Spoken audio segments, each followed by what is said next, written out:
what they claim, a 9/16 wrench, and you're gonna hold that just like that. Oh, the 9/16 is kind of loose. I'd use a half, but the directions say to use a 9/16, so I'm gonna use a half. It fits on there better.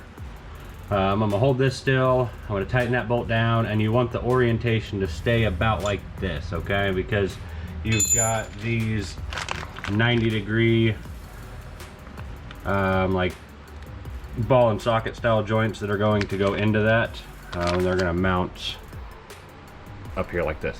So we are going to tighten that up, and then I'll show you what to do next. Okay, so for our next step, we are going to install the pin that is going to help us be able to disconnect. We're going to install that next. So we're going to take this, a flat washer, and they send you a couple lock nuts, and then we're going to put this in to your factory mounting point, and this stud is going to face the inside of the Jeep. Looks like I'm gonna have to, oh no, there we go. I was gonna say, I think we're gonna have to waller out the hole, but it slid in there finally. So we're going to do that, and then you take a screwdriver and we're gonna stick it through that hole, and then we're gonna put the washer on, and we're gonna put the nut on, and then we're going to take what they claim is a 3/4 inch socket. So let's check that. Yep, 3/4 will work. I'm gonna take my impact, I'm gonna run that down real quick and use the screwdriver to keep it still. I'm going to mess with it to see what orientation is going to be the best for that hole, because you have the hitch and hairpin style pin that's going to go through there, and this is the pin you're going to pull to pop your sway bar link off to disconnect it. So I'm going to mess with that orientation to see what the easiest way to put it on there is going to be. Okay, so we got the bolt on there, we got our hairpin in there as well. So what I found was the easiest, because if you just take an impact or a ratchet and you just tighten this until it's tight, you're not going to be able to put the washer on the back side of this. See how there's the washer? So you put the bolt in with its washer,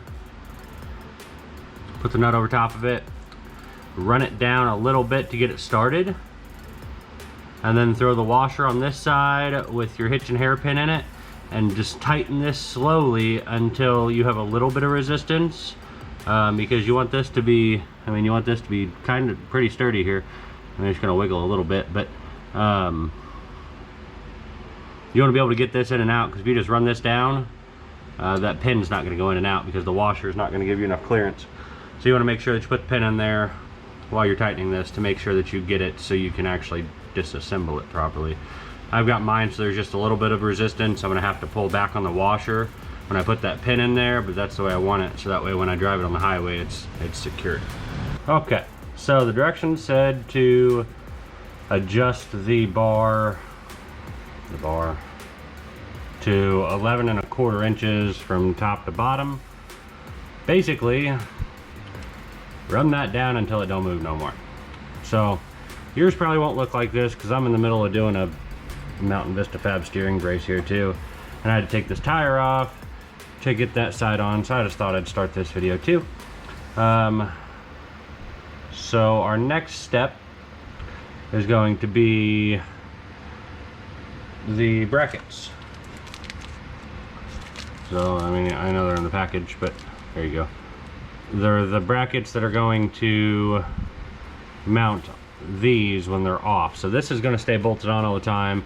You're going to pull this pin off when you want to disconnect them, and this is going to be mounted up here somewhere. I don't know exactly where yet.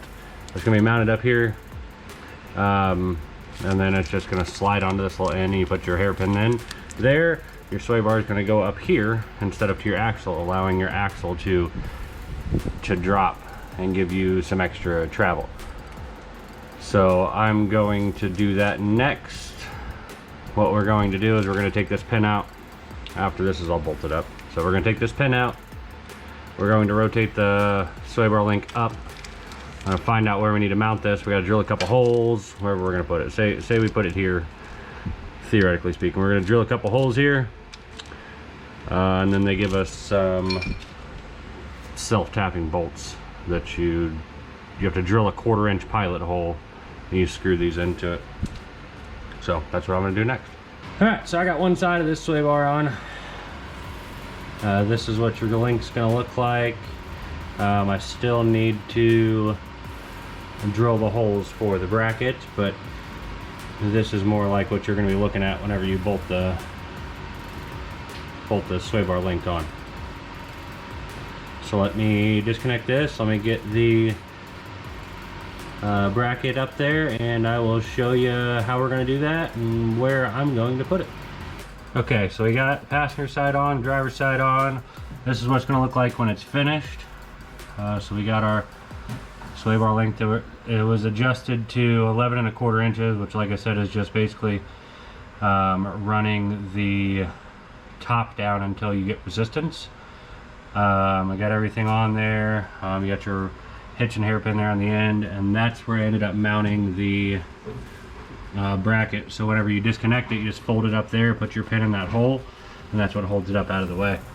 Hey guys, I just want to thank you again for watching. Like I say in every video, if you haven't yet, make sure you subscribe, hit the bell, like the video, comment, tell me what you thought about it, tell me what you want to see next. We got a bunch of stuff coming out. I've got a bunch of videos made for some rear suspension stuff. I did a fuse box install. We got a bunch of videos that are gonna be coming out here soon. And if you don't hit that bell, you're not gonna know. Hit that bell, subscribe, like the video. See you guys on the next one.